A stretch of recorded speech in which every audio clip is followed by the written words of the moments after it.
Welcome to the Ment Up Lead Up podcast, an essential resource for all small business leaders and their CMACs, consultants, mentors, advisors and coaches. Listen in to what our experts have to say and gain from their tips and ideas. I'm Michelle Estes, founder and CEO of the Ment Up Lead Up technique and author of published book In Business With Yourself. You're very welcome to the podcast today. And my special guest is Rachel Berry from the Christmas Decorators. And Rachel and I first met probably about 4 years ago. And as a business owner here based in Northern Ireland, she brings such a dynamic motivation to her business. And I think for all of us as listeners today to explore and to learn from Rachel's journey and some of the uniquenesses of that journey will be well worthwhile. Rachel, you are very welcome to the podcast today. I am really happy to be here, Michelle. Thank you. And you know what? One of the things that first struck me when I started working with you is that your surname is Berry and you've got a company called the Christmas Decorators. Was there any sort of particular reason for that? I think it's just it's a unique kind of similarity to doing what I want to do. I think Berry by name and Berry by nature with this job. And I'm sure you get asked that all the time. Anyway, Rachel, the interesting thing I think about your business is that you started just after COVID in 2021, and it is actually a franchise. And I think, if I'm right in saying, you probably are the first business owner we've had on the podcast who operates a franchise. So I'm quite keen to sort of explore that a little bit. And why did you choose that as your way to start your business? And what are the sort of unique challenges you've had to deal with? Yeah, so sort of in my employment history, I had worked for a couple of franchises. And I think just having that, for me, it was having you've got a name that's already been established, and you've got a great support team. And that was the experience I'd had, just from being an employee in franchises. So I had looked into purchasing a franchise that I would be interested in, something that has, again, kind of a uniqueness about it, because I'm not good with kind of going in and doing the same thing day in, day out. And this was something that really stood out to me. It's very different all year round. A lot of people would say, what do you do the rest of the year? But it's very varied. We still work the rest of the year. It's a full operation. There's a lot of clients that we need to plan for. And yeah, I think in terms of the franchise itself, working with a franchise offers a lot of support, especially when you're a small business. You kind of need that support in the initial part of the journey. You've got more of a network. You can learn from people who are already doing the job. It's great to have that support. The franchisees are a fantastic support. Going through some of it's quite hectic, this job, the business, and it's just great to have those guys that maybe are a little bit further ahead. They've been doing it a bit longer. You learn a lot from the different departments. So the franchise kind of idea was something that really appealed to me, rather than just starting from scratch. Because one of the things that small businesses, when they're starting up, some of the issues are often around that sense of isolation and loneliness and being on your own. And yeah, I can really understand the attraction of, you're almost like, you're jumping into a ready-made network and support structure there. So you touched a little bit there, Rachel, I suppose, as well, which is another interesting part of your business, is that seasonality and the fact that you are dealing with, probably, I would imagine, in the sort of fourth quarter of the year, you're just completely full on. And then it's like understanding, well, okay, what happens in the rest of the year? Clients and onlookers see the results of what we do in that busy period of November and December, the time leading up to Christmas.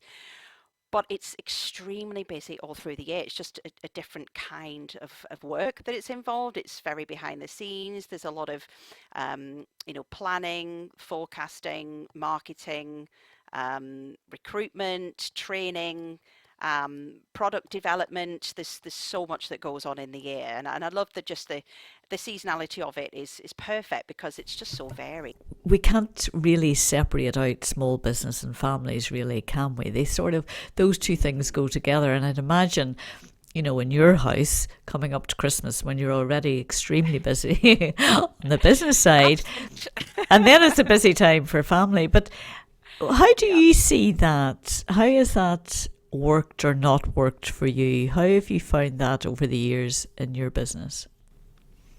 And I think, family is such again, a great support, and I could not do this without them. My husband isn't forefront in the business, but what he does in that time to allow me to operate and run the business is phenomenal.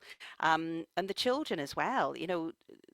My daughter, one of my daughters particularly, has just provided great inspiration for me and taught me so much because of challenges that she's been born with. Okay. Has really helped me understand people and understand the team. I mean, it's a very stressful time. We work extremely long hours, and I think that what my daughter's taught me about how to, communicate with people who the kind of emotional difficulties she's had, and taught me how to deal with um, people who have got other things going on. It's not all work.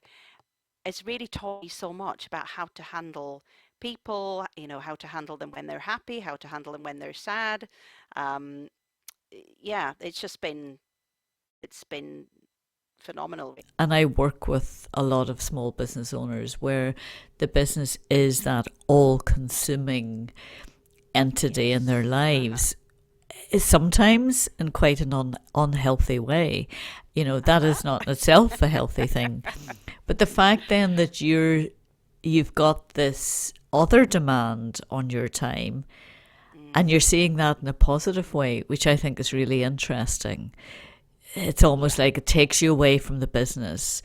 It's almost, I talk about sometimes when people play golf, it's not Yes. about the game itself, is it? It's really about getting that little ball into that hole that is however many yards away or meters away. And that's all you're thinking about. And you're taking yourself away from That's everything so true. else. Yes. And So so if true. you've challenges in your family situation, I'd imagine that's exactly what happens.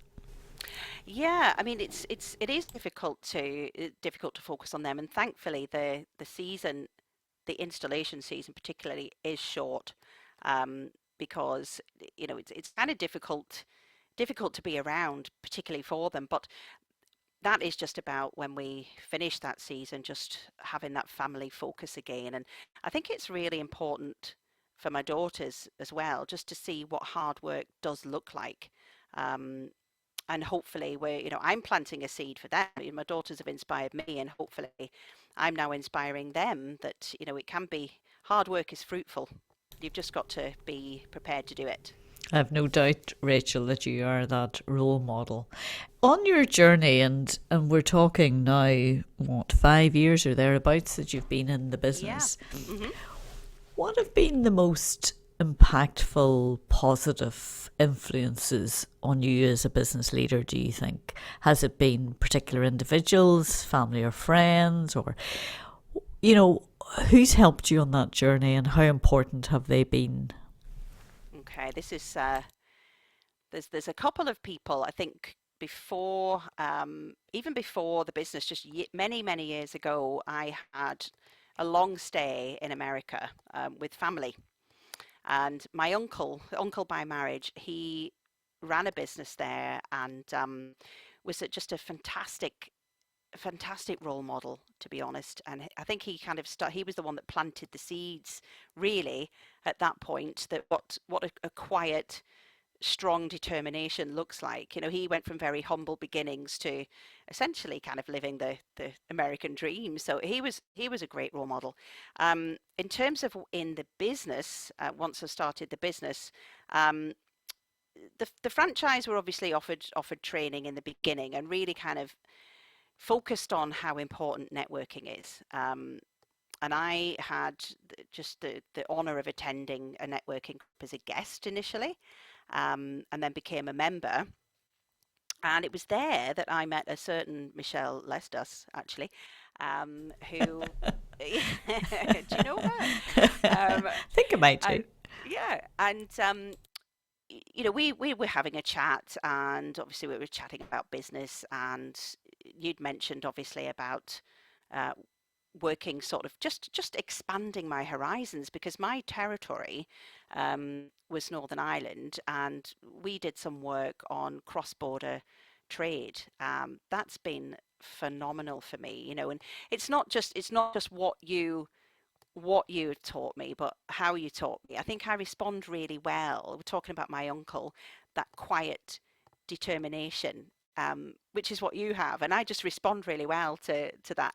So after that, after that work that we did, my annual revenue increased by 82% that following year, which is massive.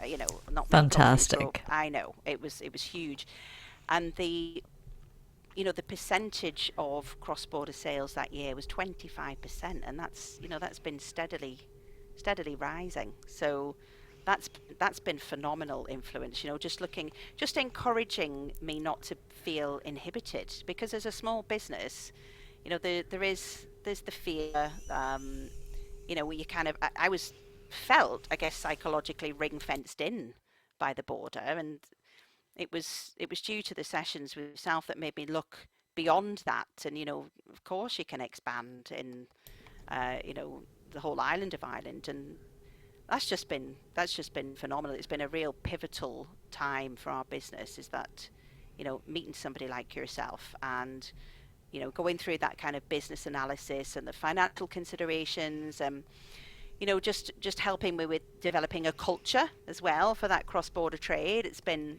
completely pivotal.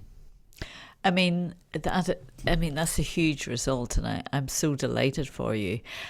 The other thing, Rachel, is that it is a two-way street.